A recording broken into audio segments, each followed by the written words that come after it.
What's up, y'all? Welcome back to the Big E podcast. On this week's episode, we are jumping into the NHL with the NHL trade deadline less than 2 weeks coming up. And we are joined by an OG guest, guest who was on our first ever Big E podcast, Skylar Brindamour. Welcome back to the show. Well, thank you for having me. It's been a while. I haven't been asked in a while, so I was getting a little antsy to get back on here. So I appreciate it.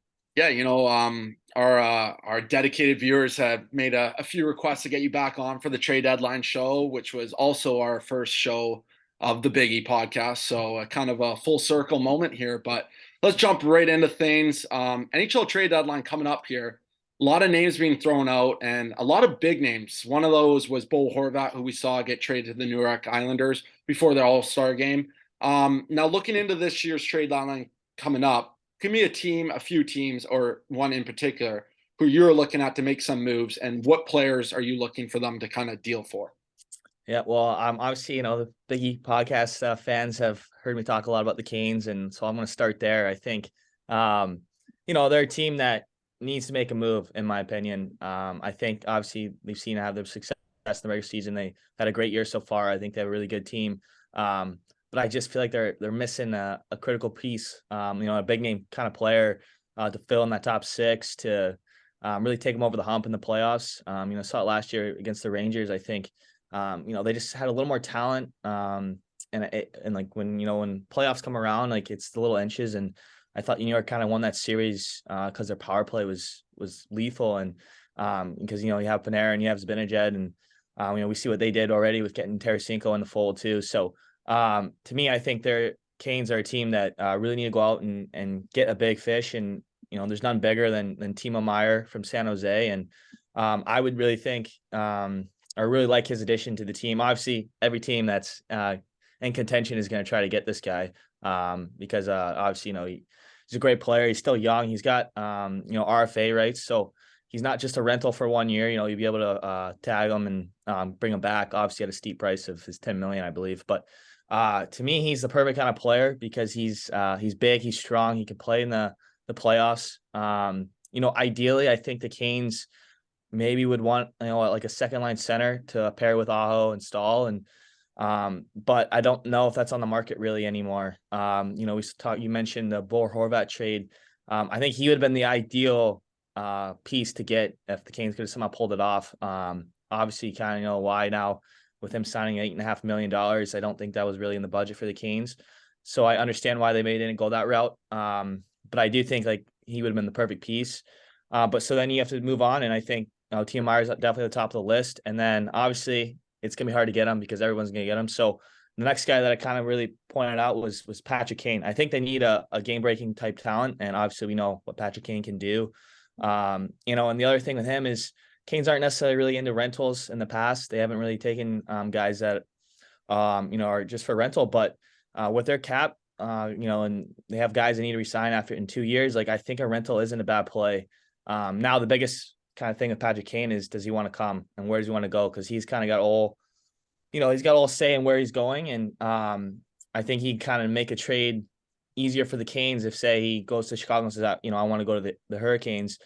They can start working with them and really get a price that's fair and not something that's out, crazy, right? So he's the next guy that I kind of look to if the Timo Meier thing doesn't work out.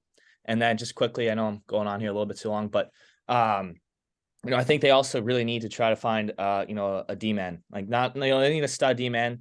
They just need a guy, in that bottom two pairing, in my opinion, to give you a little more depth going in the playoffs. You look at a guy like Gavrikov from Columbus. I mentioned Joel Edmondson, another guy that's played for Carolina before, brings a little bit of grit. Someone like that to really solidify that bottom pairing for the Canes. And, those are the kind of the guys I'm looking for them. So that was kind of the first team that really stubs out to me as trying to make a big move. Yeah, I think the Carolina Hurricanes, their offseason was very big towards this year after last year's disappointment against the Rangers. And the two big pickups they got was Brent Burns, who has been a fantastic addition to them this year, really solidifying that point on the power play with the loss of Tony DeAngelo. And the other one was Max Pacioretty, which we saw a little bit at the start, looked like very successful and was kind of the piece that they needed, like a goal scorer, a gamer who's been in that big time moments before, and kind of like a finishing piece to the team. With his injury now, it almost makes it feel like they have to go out and get someone. And the name that kind of jumped out to me on the back end would be a guy like Luke Shen, who could cost you a third round pick, which I don't think that's that steep of a price. I know Luke Shen isn't the most flashiest player, but a great defenseman to have in that third deep pairing role, which I think would be very interesting to see if the Canes would be willing to do that for a third round pick. And his cap hit next year wouldn't be too much either. So even though it would be a rental, you would have that option to sign him on that third pairing. Timo Meier makes sense to me. I agree with you, the Canes. I think every team's going to go out there and want them, every competing team. The team who I circled myself on was the Devils, just in the sense that they have the cap space to make that or deal right away. And when was the last time the Devils were competitive or even in the mix of the playoff race? This is the first time we've seen the Devils in the mix of a playoff race for a long time. And I think this is a year where they have to go out and get it, especially with Jack Hughes being hurt for the next month. You don't want to fall behind. And there is a very good chance when we're looking at the standings now, they're going to end up playing against the Rangers in the first round. And you're going to need firepower on firepower. And right now, the Rangers went out, made a deal for Tarasenko, which I think is a move that certainly could work. They needed a winger. They addressed that need. Now I think it might be time for the Devils to go out there and get the big fish. Yeah, one thing added there just about the Devils. I think they are a team that has a lot of assets, right, to give up. So I think that's why, you mentioned the Devils is a big player. I think that's where he'll likely end up just because if he gets into a bidding war, say with the Canes and these other contending teams for Meyer, you look at the assets that New Jersey has. They have a Holtz, first round pick, obviously, like most teams do, but they have a lot of good prospects because they haven't been necessarily great for the last couple of years, and so they have more firepower to go say, hey, look, here's what they're offering. Canes can only offer so much, and they can probably add in a few more prospects or whatnot to kind of get the deal done. Now, looking at Patrick Kane, I think that was a interesting suggestion, but we've also kind of heard mixed things in the media about where he wants to be. Like he was very bummed out after the Rangers made that trade for Tarasenko. But there is something about Carolina Hurricanes, I think, that would be intriguing to him, going to a top team in their division, a team who's just looking to get over that hump, and really him being that prime kind of asset of them getting over the hump. And when we talked about what the Canes were missing, it was that firepower, the ability on the special teams, and bringing him towards that. Is that kind of would be their goal, the Carolina Hurricanes, in your opinion, of bringing him in for that goal scoring aspect and to really help on that power play? Yeah, I mean, I think he'd be a great fit.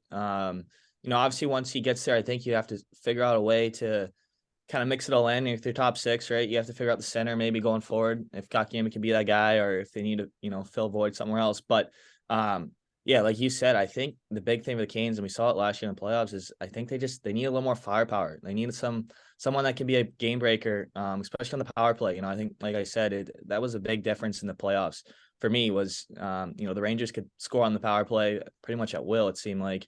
And when the Canes got a power play, it just didn't have the same feel. And so if you can add a guy with that kind of skill set, that kind of pedigree, I think it'd be a great addition.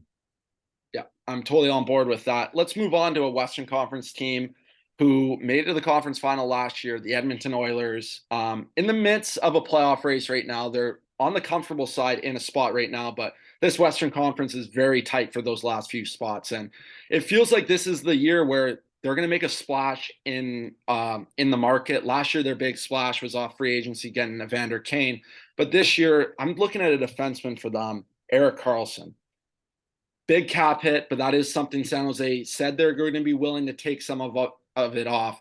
You would have to probably send a guy like Tyson Barrie the other way to make the money work. But Erik Karlsson adding into this team, putting that power play, which is already one of the best in the league, almost over the top. What are your thoughts on them going after a guy like Erik Karlsson or even a Jacob Chychrun type of guy to put this defensive core in a more stable position? Yeah, I mean, obviously that, the big fish there, Erik Karlsson, he'd be great anywhere, and especially, man, imagine him out there with McDavid and Draisaitl and all those guys, getting them the puck. I think he'd be the perfect fit for them. Again, though, the issue, right, is he makes $11.5 million. You got to figure out a way to kind of get that in. He's got another, I don't know, what is 4 or 5 years on his deal. Like, that's tough, to try to fit in, especially already a cap kind of constrained team. Like you said, you may have to move some pieces, maybe a Paul Harvey, something like that, right, to balance out the money. But if there's a way that they could do that, I think that's something that the Edmonton really needs. And the other thing too, right, is like the West. To me, you look at the East and West. Like the East is just a gauntlet trying to get out of that in the playoffs. And I think the West, like if you can, you know, add a piece like Carlson to the Edmonton, like, and you could go all the way, like it's open in my opinion, right? Like it's not as big of a grind as the East is. Like it's so I really think it's their chance to really make a move, and if they can somehow pull Eric Carlson off, that would be huge for them. Yeah, one thing you said though right there was absolutely correct is the difference between the Eastern Conference and the Western Conference. The Eastern Conference at this trade deadline, it feels like you're making moves to try to better yourself in position, but there's no guarantee with those moves. A lot more risk. On the other hand, the Western Conference, I almost feel like the Western Conference could be one at this trade deadline with a few moves made by a contending team to kind of go over the top. Because I think regardless of whatever the true contenders in the Eastern Conference make for moves wise, whether you're Boston, Carolina, the Rangers, you're really not going to be an overwhelming favorite. While on the other side, if you're one of those teams who you look at like a Colorado, I know they're probably not going to make a move with their cap and all that, but a team like the Oilers who have been talking about it. One other team who I was thinking about, Seattle Kraken, a team who has a ton of assets. If they go out and make a move and get a big fish like a Timo Meier, or even a guy who I thought would fit well with the Kraken was a guy like John Klingberg, who's having a little bit of a down season, but we all know what he can do. If you spend that assets, it could come up in a big way at the end of it. So another team in the West, who are you looking at to make a move at the deadline to kind of go over the top? Well, another team in the honestly, the big team I had was we just talked about was Edmonton in the West. As we just talked about them, but another team that I really want to talk about is more back in the East because I think, like you said, the East is kind of where the best teams are, and it's is the Toronto. And I know we already saw a trade that they made to get Ryan O'Reilly, and we kind of see that already pay dividends with his hat trick the other night. But I think they still need to get a D-man for Toronto to be successful in the playoffs here. And losing Jake Muzzin, just saw I think today that he's out for the year, so you're not getting him back. I think you mentioned a guy like Luke Shen there earlier, and I think he's another guy that could fit in there. I mentioned Gavrikov from Columbus, another good player. Now he might be a little too pricey, especially after what they did to give up to get O'Reilly. But I'm thinking for them, if they can add in another D-man to really solidify their back end, they made a great, my opinion, O'Reilly obviously had a little bit of a down year, but sometimes it's just when you get a trade, right, you get revamped, and so he looks like he's already going to fit in seamlessly there and be a big help towards their push to the cup. And I still think though, for them to have a deep run like they all like they need and all their fans want, if they could add in just a solid D-man to really anchor that back end and help them go all the way, would go a long way for them. Yeah, and I think the writing's on the wall for Kyle Dubas this year. With all the postseason lack of success that we have seen, he's willing to go all in, and he knows his job is on the line this year. And I think that's why we're going to see another move from Toronto. And like you said, with the loss of Jake Muzzin today, Luke Shen was the guy who I had on my list that fits perfectly here. It's only going to cost you probably a third round pick, maybe a second, but I don't even think the Canucks are going to get a second. So I think a third round pick and like a B level prospect for the the Toronto Maple Leafs to get this type of player. And with Kyle Dubas and where he's at and where this team, like we know they're going to be seeing Tampa in the first round. It's going to be the same thing once again. You know who you're going to be facing, and most likely after that, you're going to have the Boston Bruins. Like their road to the final is more challenging than ever, but it's also, this is a very talented team and a team that is deep offensively, especially after this trade to acquire Ryan O'Reilly. But that missing piece almost feels like on the back end. But my worry with Toronto is their goaltending. They don't really have a number one. Their combo has been working out this year. They're kind of 1A, 1B with Matt Murray and Samsonov. It's been working, but come playoff time, you need a goalie to take over. And do you think they have enough in the tank to be able to get out of that gauntlet of a Tampa Bay Lightning and then Boston Bruins? Yeah, I mean, it's tough to say, and to your point, I agree. The goaltending rates kind of always be an issue, right? Or been kind of on this year, not an issue this year, but one that was always talked about. And even this offseason when they had the tandem, wasn't sure how it was going to work. The problem for me is there's not really a goaltender out there that, necessarily is like out there that they can go get. Obviously the guy from Arizona is kind of weird last name, forget it, but he might be the one guy that's kind of maybe floating out there, and he's a good player. But I don't know if you can really address that with there's just not many guys, right, that in my opinion are gonna be better than those two that they have already.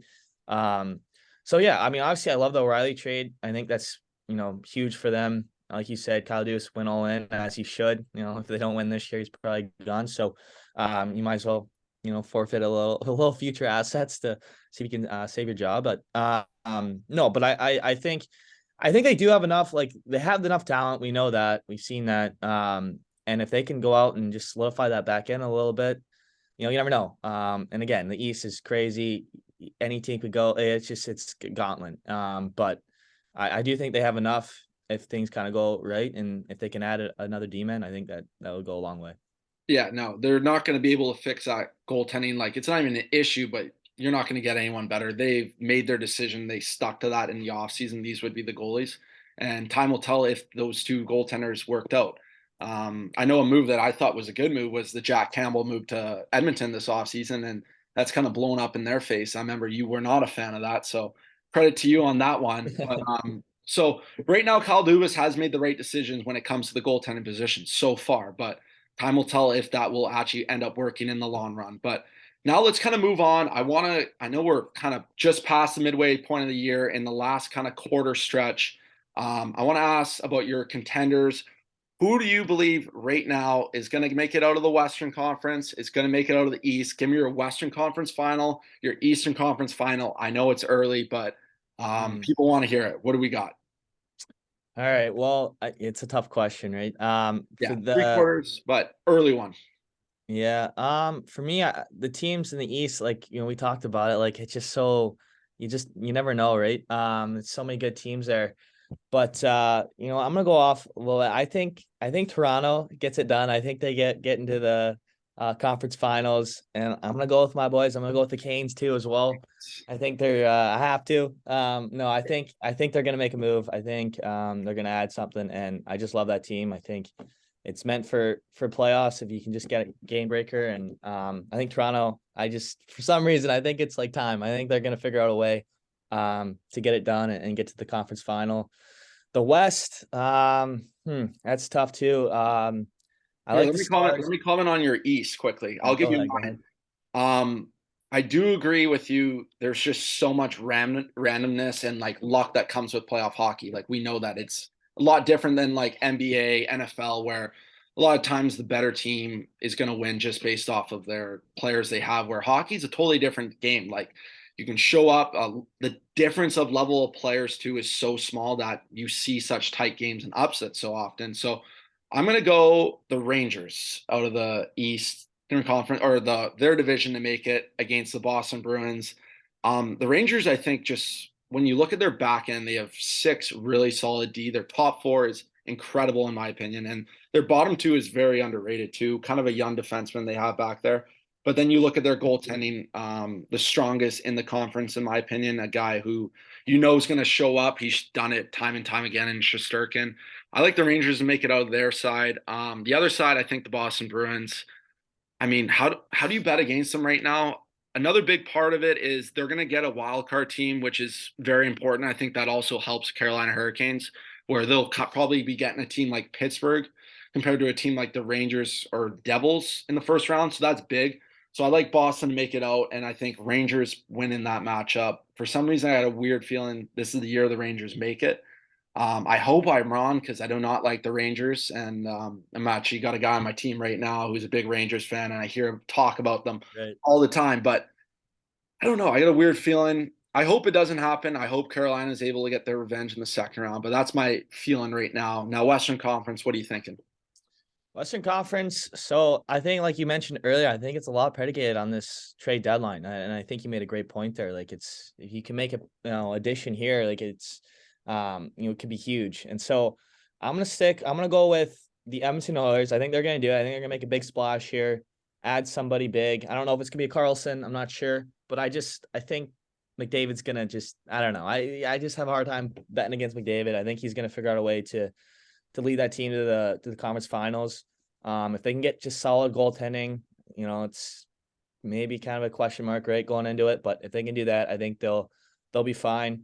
And then I'm gonna go with the Stars. I think, obviously they're having a great year. Best team, one of the best teams in the West. And to me, I just like their like I think Ottinger is great. I think he's a stud back there, and they have some old pieces, right? That and I think they could also maybe hopefully add pieces we haven't talked about too much, but um, for me, like Hence, I think is a stud. And so I just think they're gonna find a way to do it. And so I think it's gonna be Stars versus Oilers in the West. Yeah, I think the Dallas Stars are one of the most untalked about like great teams in our league. Like I rarely hear anything about the Dallas Stars, but just quietly having a great year right now and leading that Western Conference. See, I've struggled with this because I think that Pacific Division there really isn't a Stanley Cup contender. Like if you were to put that Pacific Division in the Eastern Conference, Yeah, no. like but someone's got to make it out of that conference final. Who do I think it is? Put it in a jar right now at this point. Give me the LA Canes for some reason. I got a weird feeling the LA Canes. I think they are right now the favorite to acquire Chitrin at the deadline, which would be a huge pickup, especially with his deal at 4.2 million. And they got the cap space that they'll be able to re-sign him after. So that'd be a big addition. So I got them making it, and no, I'm not putting them in the Stanley Cup Finals. No chance. But the other side, the Winnipeg Jets. Hmm. I know it's crazy having a fantastic year this year compared to what expectations were. But Connor Hellebuck is so dialed in this season. He's been the rock of this team. And I do think they're going to need to make a deal to improve that bottom six and even add maybe a top six forward. So you kind of slide a guy down because their depth it's not good at all. But maybe if they're able to make a couple moves at the trade deadline, and I think they have to too if you're the front office there. Like this is a team. This isn't a young team. This is an older team, and it's kind of really your shot because I don't know how much longer they're going to actually be in this position. So I think the Winnipeg Jets are going to make a play. Shifley having a great year. Kyle Connor. All these guys are kind of having rebound years after last year, where the expectations were they were going to be competitors. It's kind of showing up this season. So Josh Morrissey will have to be massive. He is incredible this season, having a career season.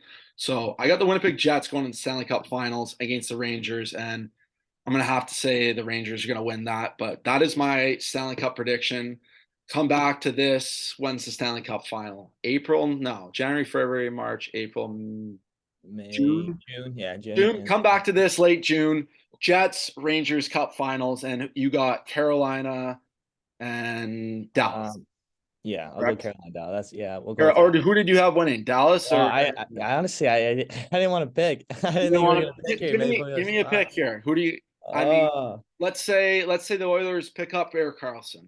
all right. They pick up Eric Carlson. I'll go Oilers versus Canes. A little Okay, rematch. and And say if they don't pick up a D, you got the Stars. There you go. Kind of leads your way great. two Okay, ways. there you go. I like it. Give me a little more leeway on it. So yeah, we'll do that. And I'm gonna take my boys. I'm gonna go Canes, baby. Yeah. One thing I would love to see is a repeat of Carolina Boston, which would obviously Yeah. have to happen in the conference final. But we were at game four. That atmosphere, those two teams hate each other. I mean, Yep. the amount of majors and just kind of, I know Boston fans, the worst, regardless. Bruins, Red Sox, I mean, Celtics, like they're all the worst. Like, so that was a fun environment. And I would love to see them go down again, Carolina, because Yeah, that'd be fun. That would be that'd fun. be You're a right. fun series. But I think the Eastern Conference this year it's going to be incredible. The West probably going to be a snooze fest besides watching McDavid and McKinnon. So I think the best matchup would obviously be a repeat of those two. But Skylar, thank you for coming on this week's episode of the Big E Podcast. We thank you all for listening, and we hope to see you again next week. Thanks, guys.